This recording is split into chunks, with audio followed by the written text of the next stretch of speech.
tous et à toutes. Nous nous approchons de Noël, à cette période de transition, et nous allons traiter de la notion de sauveur, de Christ, de Messie. La victoire de Trump aux États-Unis a ramené la question de sauveur sur la table, certains en accusant d'autres de voir dans cette personne un sauveur. Et lui-même probablement en rajoutant une couche, par exemple, dans sa fausse tentative d'assassinat. Voyez ma vidéo que j'avais intitulée Trump, mort et résurrection de lui-même, par lui-même. Alors qu'est-ce que le Messie? Eh bien d'abord la première chose qu'on peut constater, c'est que les trois religions monothéistes, qu'on appelle les religions du livre, sont toutes plus ou moins d'accord sur cette question-là. La question de l'attente d'un sauveur qui viendra à la fin des temps. Le Messia pour les Juifs, Jésus pour les chrétiens et pour les musulmans. Dans le monothéisme, en fait, chacune des religions, même si elle n'a pas le même avis que ses consoeurs, eh bien, confirme les autres religions. Comme si chacune de ces religions, en n'étant pas d'accord entre elles, eh bien, venait cautionner l'ensemble, c'est-à-dire cette religion du Messie.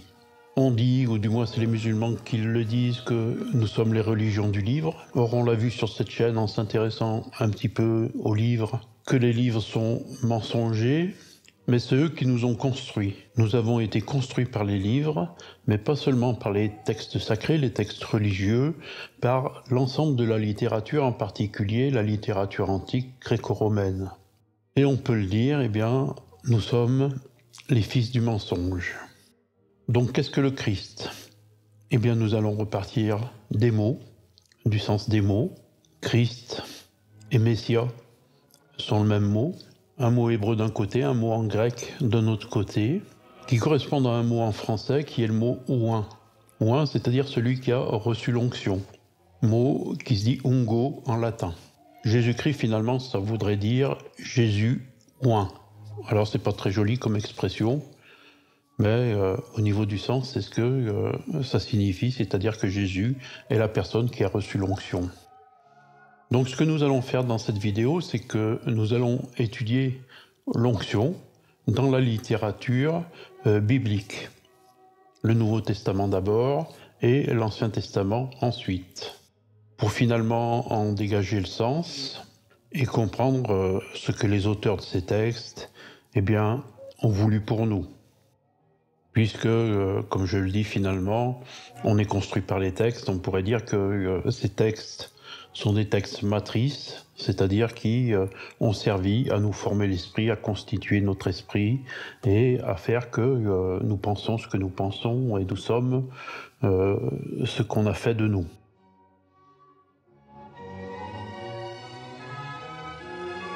Alors avant de faire ce que nous avons toujours fait sur cette chaîne, c'est-à-dire s'en référer aux textes, pour voir ce que les textes disent, je voudrais commencer par faire un petit panorama de la présence de l'onction dans les rites de la religion catholique, puisqu'évidemment, l'onction y tient une place centrale. D'abord aux deux extrémités de la vie, à travers le baptême. Qu'est-ce que c'est que l'onction? L'onction consiste à répandre un liquide sur la tête d'une personne pour lui transmettre les qualités divines, lui insuffler l'Esprit de Dieu. C'est ce qui est fait lors du baptême, où on arrose d'un trait d'eau bénite le front de l'enfant. Avant d'y faire un signe de croix, il se prononçait les paroles consacrées « Je te baptise au nom du Père, du Fils et du Saint-Esprit ». Et donc à l'autre bout de la vie, il y a une autre onction qu'on appelle l'extrême onction. Un rite qui s'accomplit auprès du mourant avant qu'il ne trépasse dans les moments d'agonie, quelque temps avant qu'il ne meure. Il y a d'abord un rite de confession pour que le mourant se libère de ses péchés, et puis une onction qui est réalisée avec le Saint-Crème. Qu'est-ce que c'est que le Saint-Crème? Eh bien, c'est une pommade, un peu comme le baume de Venise, c'est-à-dire une huile parfumée avec des aromates. Et c'est en quelque sorte l'odeur aromatique parfumée qui mime la présence divine. Ce qu'on retrouve par exemple avec le rite de l'encensoir, vous savez, c'est quand le prêtre agite une coupe dans laquelle brûlent des encens. Et dans le mouvement, il répand de la fumée dans tout l'espace sacré de l'office. C'est l'odeur de l'encens qui sacralise le lieu et donne l'impression qu'il est rempli de l'Esprit divin.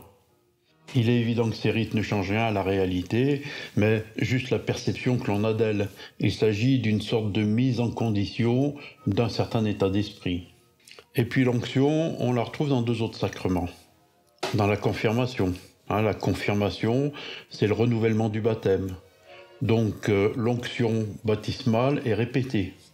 Il s'agit toujours à travers de l'onction de transmettre l'Esprit de Dieu aux communiants. Et puis on trouve encore l'onction au moment de l'ordination des prêtres, puisque la vocation du prêtre, la fonction du prêtre va être de représenter Jésus-Christ sur terre, et donc il faut transmettre l'Esprit de Jésus-Christ aux prêtres. Mais dans l'ordination, l'onction se fait par l'imposition des mains. Un prêtre qui a la qualité d'évêque et qui lui-même a reçu l'onction depuis longue date du Saint-Esprit, et qui, à travers l'imposition des mains, le fait passer à son élève, à son disciple, qui va ensuite pouvoir exercer la fonction de représentant du Christ sur la terre. Et puis enfin, il y a le repas eucharistique, même s'il ne s'agit pas physiquement d'une onction, ça a exactement la même fonction, puisqu'à travers le repas eucharistique, on va ingérer Dieu, ingérer la présence divine représentée par le pain, le corps, et le vin, l'esprit. Donc, il s'agit également d'incorporer en sa personne l'esprit de la divinité. Donc, on le voit bien, la question de l'onction a une très grande place dans le rite catholique.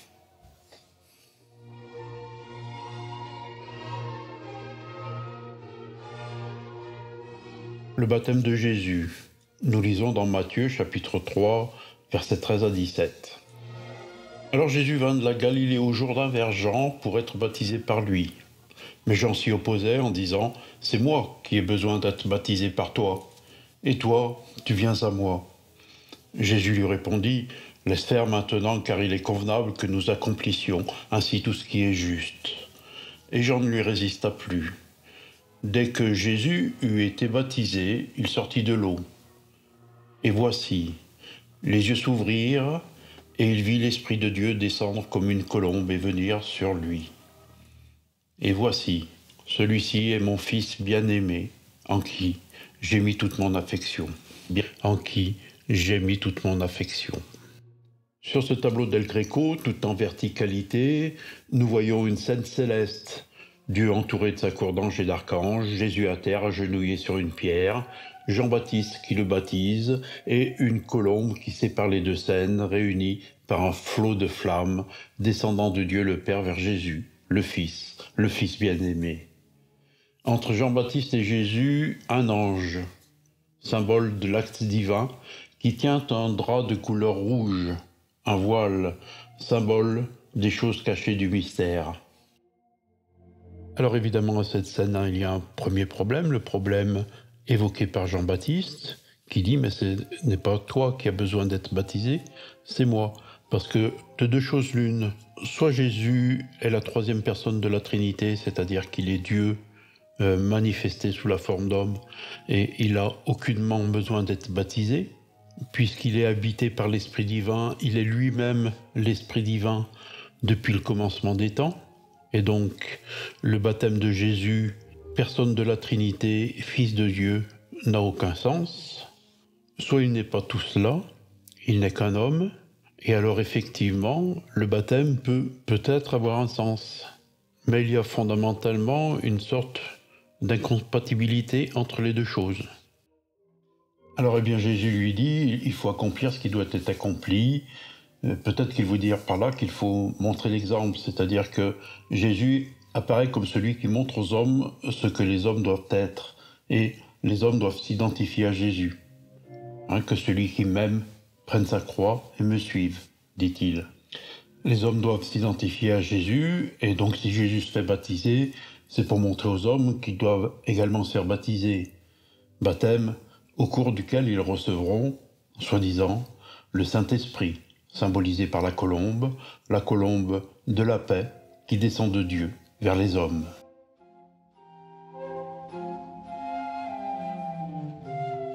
La Pentecôte. Les apôtres qui étaient 12 ont perdu un des leurs. Judas qui a trahi le Christ Et donc les 11 qui restent désignent au sort pour désigner le 12e, ce sera Matthias. Bien évidemment, l'arrivée de l'Esprit Saint ne peut avoir lieu que lorsqu'ils sont réintégrés dans leur nombre de 12.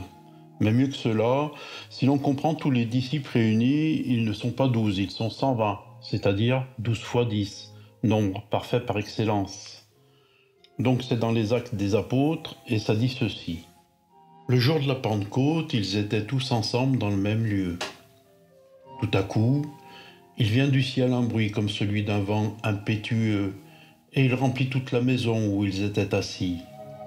Des langues, semblables à des langues de feu, leur apparurent, séparées les unes des autres, et se posèrent sur chacun d'eux.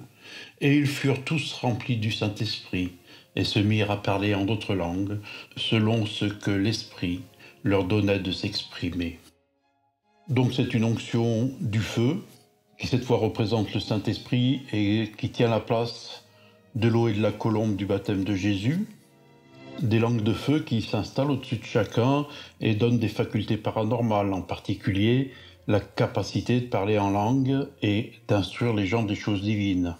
Alors d'abord une remarque qu'il faut faire à ce propos, c'est la question de la collégialité. Ici, les disciples qui sont réunis, on nous dit qu'ils sont au nombre de 120 et ils reçoivent tous. Ici, les disciples qui sont réunis, on nous a dit qu'ils étaient au nombre de 120, ils reçoivent tous l'Esprit Saint. Ça veut dire qu'ils se trouvent tous à égalité, en capacité d'instruire les questions religieuses. Alors cette question de la collégialité, c'est-à-dire du fait que le savoir religieux n'est pas détenu par une personne, mais par une communauté ou une communion de personnes, tous à égalité, c'était propre à l'Église, mais à l'Église avant qu'elle ne devienne catholique. C'est-à-dire avant qu'il n'y ait un pape, une structure pyramidale, en forme de... on trouvait ça dans les anciens monastères, avant la création du Vatican et sa structure pyramidale, dans laquelle le savoir est concentré entre les mains du pape, c'est-à-dire le fait que le savoir est concentré en Jésus-Christ, qu'il transmet au pape, le pape qui est le sommet de l'Église catholique, et à partir de ce moment, le savoir est répandu aux ouailles à travers une hiérarchie de forme pyramidale. Donc tout est décidé dans un centre, à Rome, alors que dans l'esprit de collégialité, au contraire, le savoir et le pouvoir religieux est réparti au sein des divers membres, et c'est la réunion des divers membres, le collège, qui fait le dire, le savoir religieux. Et donc ce n'est pas le pouvoir d'une seule personne, comme on le trouve ensuite dans l'Église catholique.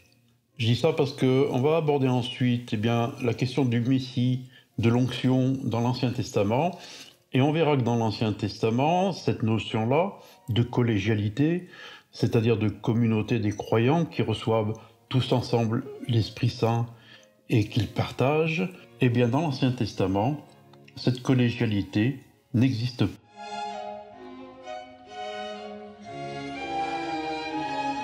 Alors il est également question de l'onction dans une épître de Jean, la première épître.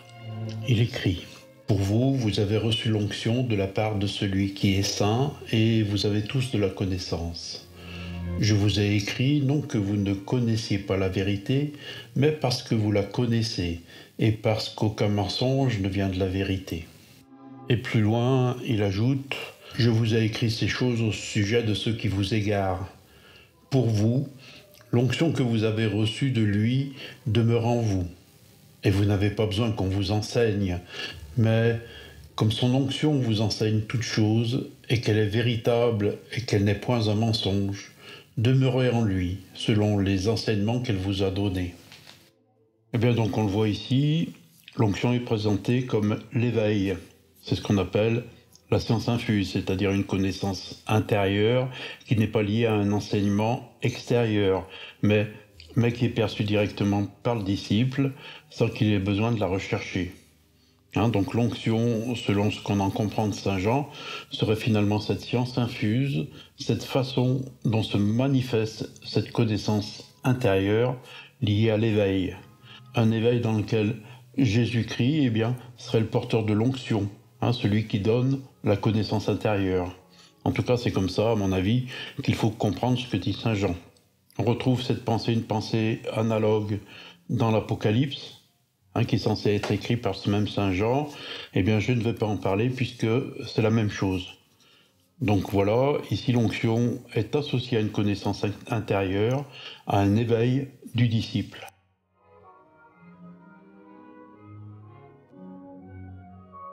Alors maintenant l'Ancien Testament. Vous savez sans doute que le concept du Messie dans l'Ancien Testament n'est pas celui du Messie dans le Nouveau Testament. Ce sont deux choses différentes et c'est ce que nous allons voir. Alors si j'ai parlé en premier du Nouveau Testament, c'est peut-être pas tout à fait un hasard, parce que si vous vous rappelez, j'ai soutenu l'idée que le Nouveau Testament pourrait précéder l'Ancien, et que le concept du Messie dans l'Ancien Testament serait donc plus récent que le concept du Messie dans le Nouveau Testament. C'est un peu bizarre, mais c'est une hypothèse. Alors toujours pareil, on va examiner à partir des textes qui parlent de l'onction. Je rappelle que Messie, c'est celui qui est oint, et dans l'Ancien Testament, eh bien, cette notion apparaît graduellement. Ni Abraham, ni Isaac, ni Jacob, ni même Moïse, ni Josué ne sont oints. Aucun de ceux-ci, puisque l'onction commence réellement avec Saoul, puis ce sera David et Salomon, les grands rois du royaume de David, qui sont, eux, oints par le prophète, d'abord Samuel. Alors la première onction dans la Bible, c'est pas l'onction d'une personne, mais c'est l'onction d'une pierre, exécutée par le prophète Jacob. Il s'était endormi sur une pierre, et donc il fait une libation sur cette pierre. Il la sacralise. Et c'est à cet endroit-là qu'il et c'est à cet endroit-là qu'il fait de la ville Luz, l'Amande, la ville de Bethel, ce qui signifie la maison de Dieu. Donc à travers cette libation, cette onction de la pierre, il crée une relation personnelle avec Yahvé, qui fait que Yahvé devient le Dieu de Jacob, et le Dieu ensuite des descendants d'Israël. On dit le Dieu d'Abraham, d'Isaac et de Jacob. Et c'est à ce moment-là que ce Dieu-là est en quelque sorte créé par l'onction de la pierre.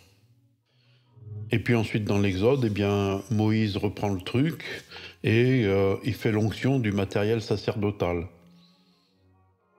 C'est-à-dire qu'il oint l'autel et les instruments du sacrifice.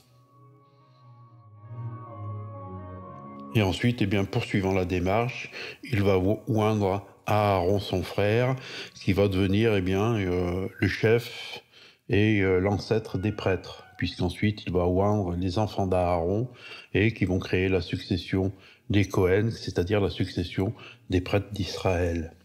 Mais en réalité, la véritable onction, celle qui fait le Messie, ça commence avec Saoul, qui est oint par Samuel, et qui est le premier roi des descendants d'Israël. Un roi qui va avoir des qualités et des vertus que lui donne cette onction, en particulier des qualités d'invincibilité et de puissance. À Samuel 10, les ennemis de l'Éternel trembleront, du haut des cieux ils lanceront sur eux son tonnerre. L'Éternel jurera les extrémités de la terre, il donnera la puissance à son roi, et il relèvera la force de son oint. Samuel prit une fiole d'huile qui répandit sur la tête de Saoul. Il le baisa et dit : « L'Éternel ne t'a-t-il pas oint pour que tu sois le chef de son héritage ?» Donc Samuel oint Saoul. Sauf qu'il y a un petit problème, c'est qu'à un certain moment, Saoul n'exécute pas les ordres de Dieu. Et Dieu lui retire son agrément, son onction. Saoul avait été envoyé à la guerre par Yahvé avec l'ordre d'exterminer la tribu de Moab. C'est ce que Saoul fait, sauf qu'il maintient en vie le roi de Moab. Quand Samuel voit ça, il est excédé contre lui, il fait venir le roi de Moab, prend son épée, le coupe en deux, sur le champ. Et Yahvé reste en colère contre Saoul et demeure fâché contre lui. Donc il se répand de l'avoir désigné comme Messie, comme roi, comme oint, et il désigne à sa place David, celui qui deviendra le roi David. Samuel 16, 12, l'Éternel dit à Samuel : « Lève-toi, oins-le, car c'est lui. » Samuel prit la corne d'huile et l'oignit au milieu de ses frères. L'Esprit de l'Éternel saisit David à partir de ce jour et dans la suite. Samuel se leva et s'en alla à Rama. L'esprit de l'Éternel se retira de Saoul, qui fut agité par un mauvais esprit venant de l'Éternel. Les serviteurs de Saül lui dirent, « Voici, un mauvais esprit de Dieu t'agite. » Donc Dieu se retire de Saoul et le persécute. Alors ensuite, il y a un petit jeu entre Saoul et David, puisque David est appelé à le remplacer, mais il refuse de le tuer, précisément parce que pour David, eh bien, Saoul est loin de l'Éternel et qu'il ne faut pas toucher à ce que Dieu a béni. Et puis donc, quand David est fait roi d'Israël, il est dit qu'il est oint par son peuple. Les hommes de Juda vinrent, et là, ils soignèrent David pour roi sur la maison de Juda. On informa David que c'était les gens de Jabès en Galade qui avaient enterré Saoul. Il leur envoie un message et il dit « Que vos mains se fortifient et soyez de vaillants hommes, car votre maître Saoul est mort, et c'est moi que la maison de Juda a oint pour roi sur elle. » Alors après, il y a l'onction de Salomon.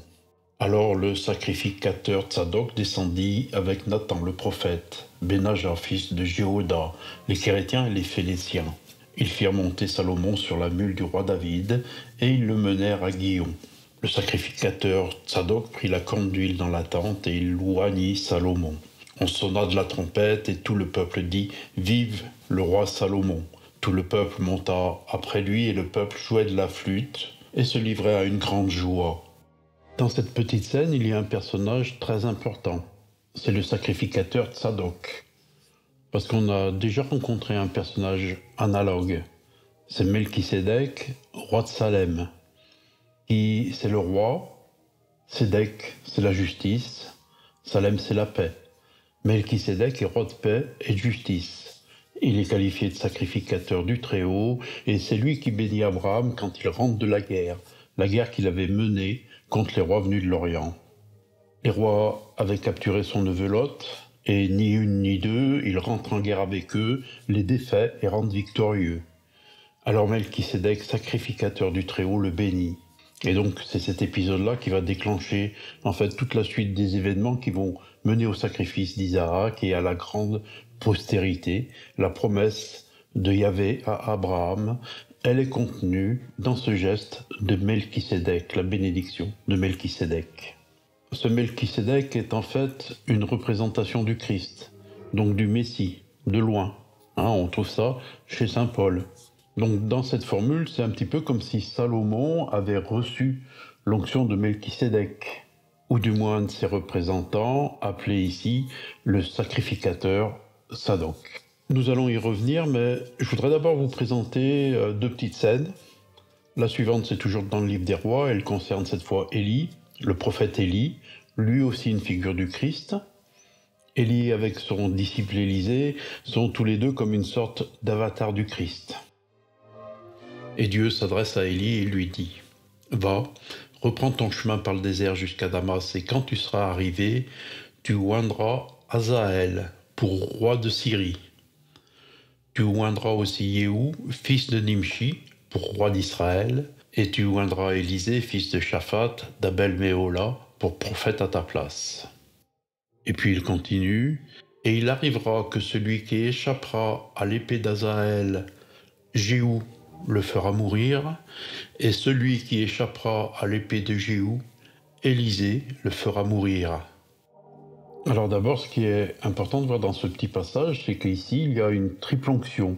Dont l'un n'est pas du tout d'une tribu d'Israël, puisque c'est le roi de Syrie, d'Assyrie. C'est même un ennemi des enfants d'Israël. Un ennemi que Yahvé va utiliser ensuite pour punir le royaume d'Israël. Ils ont déconné, Dieu les châtie, et il utilise un roi ennemi, ou un, par le prophète Élie. Et là donc on voit encore que ces messies sont là pour exécuter la vengeance divine. Et puis il y a un dernier roi, ou un de l'Éternel, assez étonnant puisque c'est le roi Cyrus, le roi des Perses. C'est dans Ésaïe. Ainsi parle l'Éternel à son roi, à Cyrus, qu'il tient par la main pour terrasser les nations devant lui et pour relâcher la ceinture des rois, pour lui ouvrir les portes afin qu'elles ne soient plus fermées. Je marcherai devant toi, j'aplanirai les chemins montueux, je romprai les portes d'airain et je briserai les verrous de fer. Je te donnerai des trésors cachés, des richesses enfouies, afin que tu saches que je suis l'Éternel qui t'appelle par ton nom, le Dieu d'Israël. Donc on le voit là aussi, hein, on a l'image d'un roi Cyrus, qui est un roi finalement païen, qui n'est pas du tout descendant des tribus d'Israël, et qui est désigné par Dieu pour être son exécutant sur la terre. Je pense que vous avez remarqué en passant, pour terrasser les nations devant lui et pour relâcher la ceinture des rois, pour lui ouvrir les portes afin qu'elles ne soient plus fermées, hein, ce qui fait énormément penser finalement à la société ouverte de George Soros. Ici donc le Messie est un roi, le bras armé de Dieu. Et c'est ce qui va nous ramener à Melchisédek, sacrificateur du Très-Haut.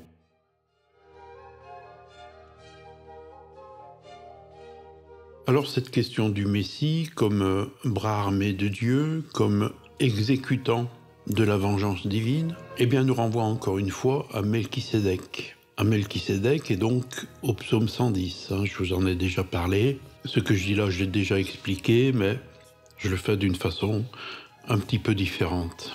Donc ce psaume 110, eh bien que dit-il? De David, psaume.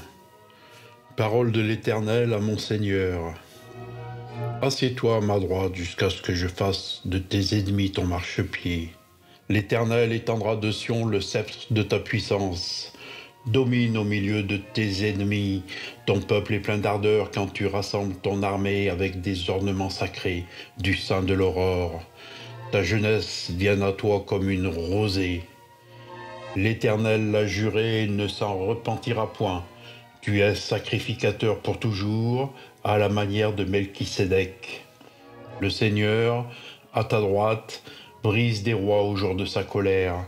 Il exerce la justice parmi les nations. Tout est plein de cadavres. Il brise des têtes sur toute l'étendue du pays. Il boit au torrent pendant la marche. C'est pourquoi il relève la tête. Voilà, hein, donc ce psaume s'adresse au roi David et il évoque Melchisédek comme étant finalement la forme, l'archétype du roi Messie, oint par l'Éternel.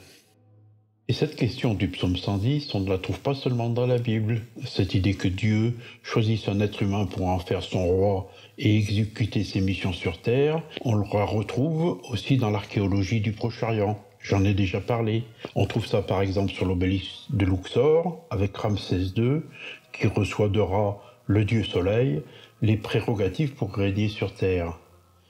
Et puis on trouve ça encore sur le cylindre de Cyrus, mais cette fois sous la forme d'un texte. Je suis Cyrus, roi du monde, grand roi, puissant roi, roi de Babylone, roi de Sumer, dont Béel et Nabou aiment la royauté, dont ils désirent le gouvernement pour le plaisir de leur cœur. C'est l'idée du roi de droit divin qu'on a retrouvé en France à la Renaissance, dans lequel eh bien, le roi est désigné par Dieu pour régner sur les hommes. On le retrouve sur la stèle de Behistun. Là, c'est le roi Darius qui met en esclavage les différents peuples, les différents rois. Il s'agit du dieu Ahura Mazda qui flotte au-dessus du roi Darius et qui, loin de sa puissance divine. On retrouve également cet archétype avec Sennacherib sur le prisme de Taylor. J'ai déjà parlé de ces questions dans plusieurs vidéos. Et puis, on retrouve encore le même thème sur la stèle d'Hammurabi. Le dieu, le roi et la transmission du dieu au roi. C'est le motif du Messie. Comme dans la Bible, une onction divine qui n'est pas simplement adressée aux saints, en cause de sa sainteté, mais c'est une onction divine qui, au contraire, est adressée aux puissants pour qu'ils gouvernent la terre. Alors ce qu'il faut comprendre ici, si vous avez suivi mes vidéos sur la fausse histoire, c'est que toutes ces illustrations, tous ces récits, Cyrus, Sennacherib, Hammurabi, Ramsès II, Darius, eh bien ce ne sont pas des fabrications du Proche-Orient antique, mais ce sont des constructions de notre époque moderne, qui ont été fabriquées dans le but de véhiculer un message, à l'époque moderne, à partir du XVe, du XVIe siècle, et ensuite.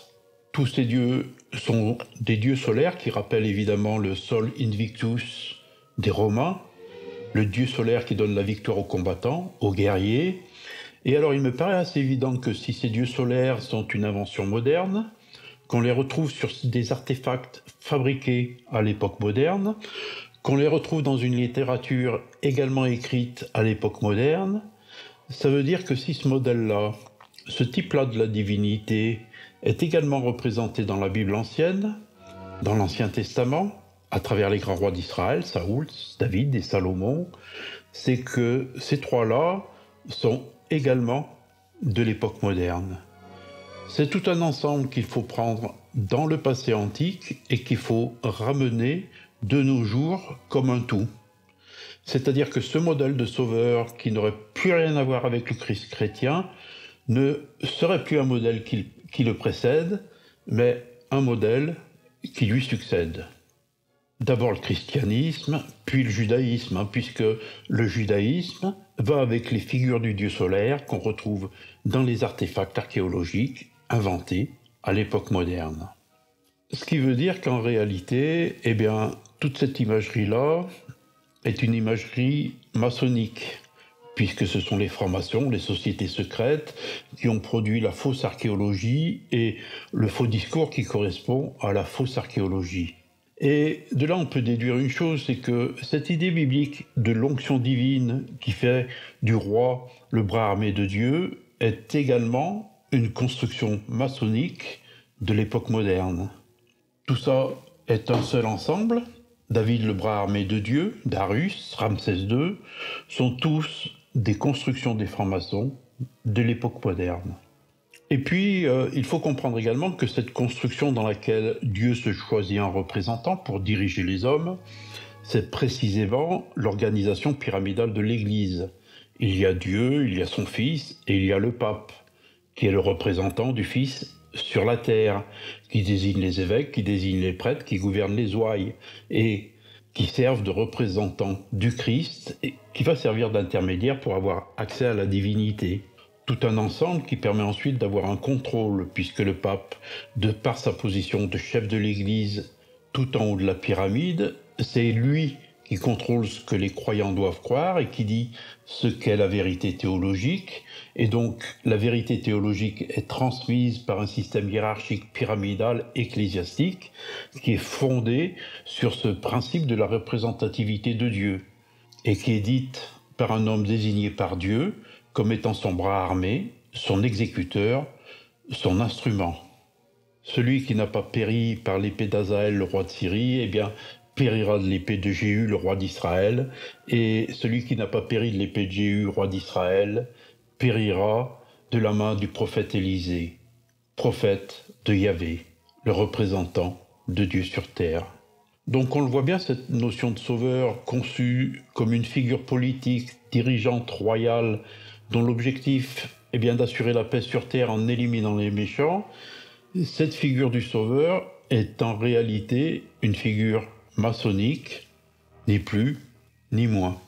Et il faut ajouter que si sur la croix, il est écrit « roi des Juifs », le seul roi qui meurt sur la croix, c'est celui-là, celui du manteau écarlate, le faux roi, l'Égo.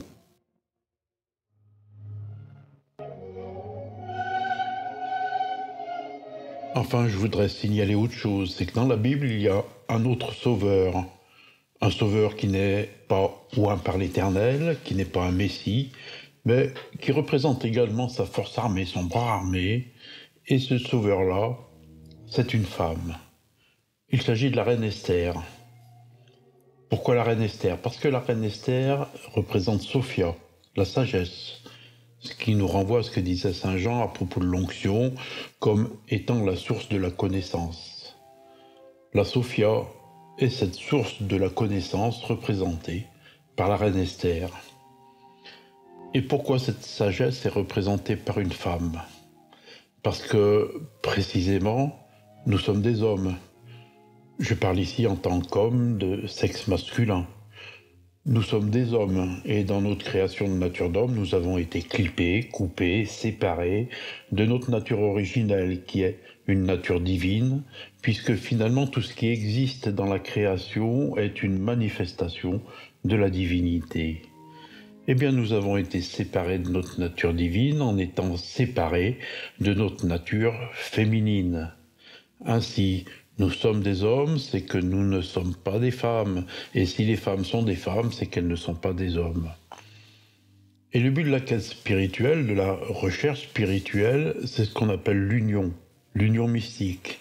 C'est-à-dire la fusion de ce qui était autrefois séparé, la fusion des puissances contraires, la fusion du masculin et du féminin, la fusion de la force et de la faiblesse, la fusion du proche et du lointain, qui est en quelque sorte la reformation de l'unité originelle qui a été perdue dans notre clivage qui nous constitue en tant qu'être humain sexué.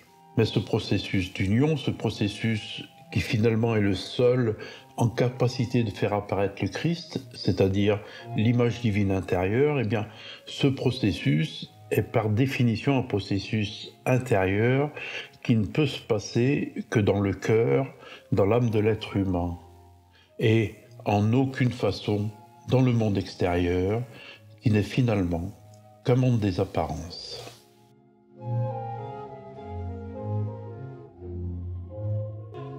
Alors cette évocation de la reine Esther va me permettre de boucler la boucle et de revenir avec le Nouveau Testament pour vous parler d'une onction que j'avais omise jusque-là. Je vous livre la scène d'abord telle qu'elle est rapportée par Jean. 6 jours avant la Pâque, Jésus arrive à Béthanie où était Lazare qu'il avait ressuscité des morts. Là, on lui fit un souper. Marthe servait et Lazare était un de ceux qui se trouvaient à table avec lui. Marie, ayant pris une livre d'un parfum de nard pur de grand prix, oignit les pieds de Jésus, et elle lui essuya les pieds avec ses cheveux. Et la maison fut remplie de l'odeur du parfum. Un de ses disciples, Judas Iscariot, fils de Simon, celui qui devait le livrer, dit « Pourquoi n'a-t-on pas vendu ce parfum 300 deniers pour les donner aux pauvres ?» Et il disait cela non qu'il se mit en peine des pauvres, mais parce qu'il était voleur, et que, tenant la bourse, il prenait ce qu'on y mettait. Mais Jésus dit « Laisse-la garder ce parfum pour le jour de ma sépulture. Vous avez toujours les pauvres avec vous, mais vous ne m'avez pas toujours. » Alors il y a beaucoup à dire sur cette scène. La femme en question, c'est Marie-Madeleine, bien sûr, même si certains disent qu'il s'agit d'une autre. Il s'agit bien de Marie-Madeleine, la pécheresse, ancienne prostituée. La scène est en rapport avec la mort et la résurrection du Christ, puisqu'on nous parle de la résurrection de Lazare, de la sépulture du Christ. Et puis, comme Jésus, quand il est sur la croix, il est entre les deux voleurs, le bon voleur et le méchant voleur, le bon larron, le méchant larron. Et ici, il est entre Marie-Madeleine, la pécheresse, et Judas Iscariote, le voleur. Marie rachetée et Judas condamné. Donc celle qui fait l'onction, c'est une femme, Marie. Et elle fait cette onction avec un parfum de grand prix, mais également avec ses cheveux. C'est-à-dire elle lui transmet son âme féminine. À propos d'Esther, j'ai parlé de l'union comme étant la réintégration de la part occulte, donc de la part féminine, mais également de la part occultée, c'est-à-dire de la part pécheresse. Ce que Jung appelait dans ses théories l'ombre. Et donc Marie-Madeleine, en tant que femme pécheresse, représente cette part occultée qui est à la fois féminine, c'est l'allusion à Sophia, et à la fois mauvaise, parce que pécheresse. Parce que de fait, cette part occultée, si elle n'était pas mauvaise, elle ne serait pas occultée, quelque part par définition. L'ombre, qu'on porte tous en nous, est quelque chose de caché, qu'on ne veut pas voir, qu'on fuit. Alors pour ce parfum que Marie-Madeleine répand sur les pieds du Christ, Jésus dit que c'est un parfum qui est là pour sa sépulture. C'est-à-dire que si elle accomplit l'acte dans ce moment même, dans la maison de Simon le lépreux, le lépreux bien signe de la maladie, mais en réalité, l'acte réel se passe au moment de la sépulture, au moment de la mort. Une mort qui est bien sûr symbolique puisque Jésus va ressusciter des tombeaux et que ce seront les femmes qui découvriront le tombeau vide. Alors donc voilà une onction qui tourne autour du tombeau, une onction même qui a lieu dans le tombeau avec intégration par l'intermédiaire des cheveux de la part féminine. C'est à mon avis ce qu'il faut en comprendre. Alors maintenant, qu'est-ce qu'il faut faire de tout cela pour nous, qui sommes de simples croyants finalement, puisque si nous sommes là, c'est que nous avons mis notre confiance en Dieu, notre foi en Dieu, et que nous cherchons, chacun à notre place, la vérité et la paix dans le monde. Il faut toujours se rappeler d'une chose, c'est que le seul sauveur que vous pouvez rencontrer, que vous pourrez trouver, est un sauveur intérieur. Le seul sauveur possible est un sauveur qui est dans votre cœur. Et nulle part ailleurs, il n'est jamais et il ne sera jamais une personne quelconque sur la terre. Vous êtes en communication directement avec Dieu, vous n'avez pas besoin d'intermédiaire, en aucune façon. Quiconque se positionne en représentant de Dieu sur terre est un menteur. C'est quelque chose qui n'existe pas. Ce qui existe, c'est l'ici et le maintenant, et le ici et le maintenant est dans votre intériorité, et nulle part ailleurs. Donc voilà, on va en rester là pour aujourd'hui. Il va falloir revenir dessus pour un petit peu synthétiser tout ça et l'analyser. On fera ça dans une vidéo ultérieure qui sera une vidéo un petit peu plus courte, mais où on fera le bilan de cette exploration. Mais on voit déjà très bien le problème qu'il y a entre un Christ, un Messie du Nouveau Testament, représenté par Jésus-Christ, et un autre Messie qu'on nous présente comme antérieur, mais qui pourrait bien être postérieur à Jésus-Christ, et qui est un Messie qui prend la figure du roi exerçant la puissance divine. Nous verrons donc ça une autre fois. Je vous remercie de votre écoute, je vous remercie de votre patience, et je vous dis à bientôt.